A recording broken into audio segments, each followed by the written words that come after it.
I did actually, many times, so you guys wouldn't have to. Hello everybody, and welcome to my Bladehand boss guide, one of 2 new bosses on the new map for this season of Dark and Darker. This boss is super cool, the fight is a ton of fun, and it's not that hard either. I'd put him kind of near the Cyclops Ghost King tier of difficulty, so not that bad at all. You guys should have this down in no time. I made this guide in Gray Squire gear with a spear, so just pick any class that can use a spear. I'm doing it on Fighter here, but there's nothing particularly good about Fighter for this. Just get some dexterity on your Squire kit if you can, and get yourself to the boss fight. You can find Bladehand in the top left corner of the map on this island over here. That's his arena, and then the little thing in the corner is the loot pile. And then just while we're here, there's a really close triple blue extract underwater right to the right of the island. So if you get some sick loot and you need to get out fast, that's where to go. Let's move on to the attacks for this boss. There are 2 categories I'm going to use. So the first one are one-piece attacks that happen on their own. They're not part of any combo or anything. And the other ones, of course, will be the combo moves. There are a bunch of these, and here I've color-coded them green. These are the ones that we're going to try and punish the boss on. Almost all of these attacks can be dodged by circling to the right, back and away, and then jumping or ducking when necessary.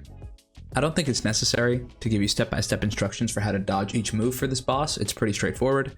But if you're struggling with anything, you can go watch me dodge that move in the demo at the end of the video and then copy what I do.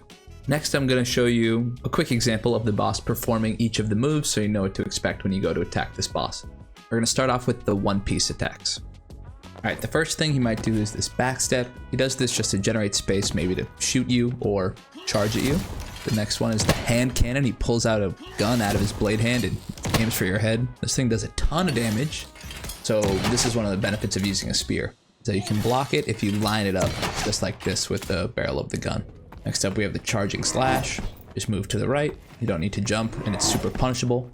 If the title is green, it means you can punish it. So both the high and the low slash are punishable. We have this explosion move, which is interesting. Some people can go inside the ring, but I found it unreliable, so I just run for the hills. And then this is his phase. I'm pretty sure this happens when the boss has 40%-ish of his HP left. This is what the phase looks like, so he calls in these spears that fall from the sky. It seems pretty random to me. I don't have a good answer for you on how to dodge them. Maybe jump, and they don't do that much damage, so try not to be at 1 HP. Now let's go on to the combo attacks. The important thing to know here is that he will only combo up to 3 times. So if he ever throws out the 3rd attack, you know there's no more coming, and that's a great time to get in for a punish.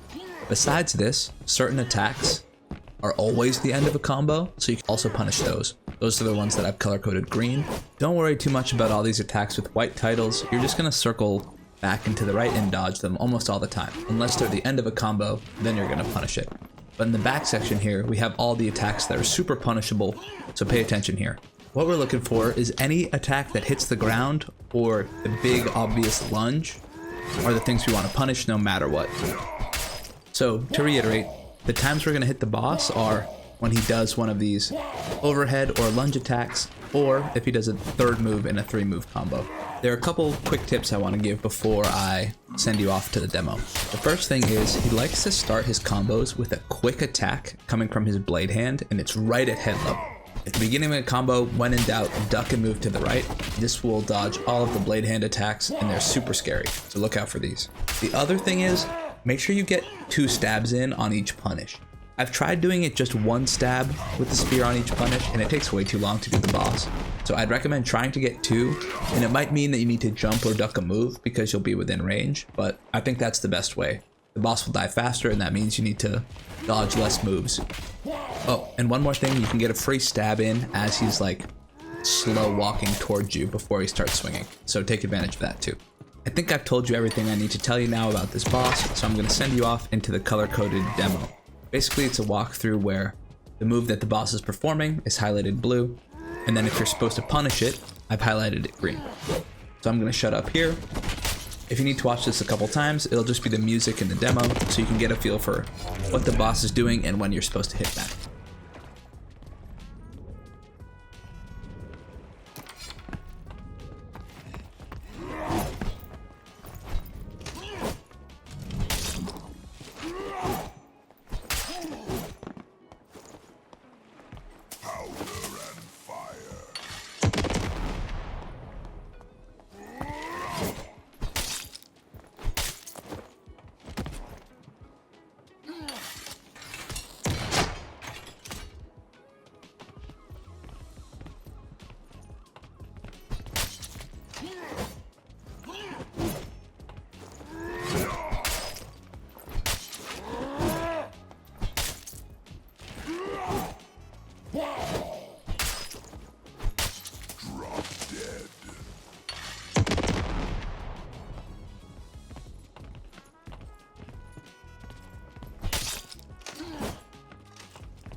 And that's it.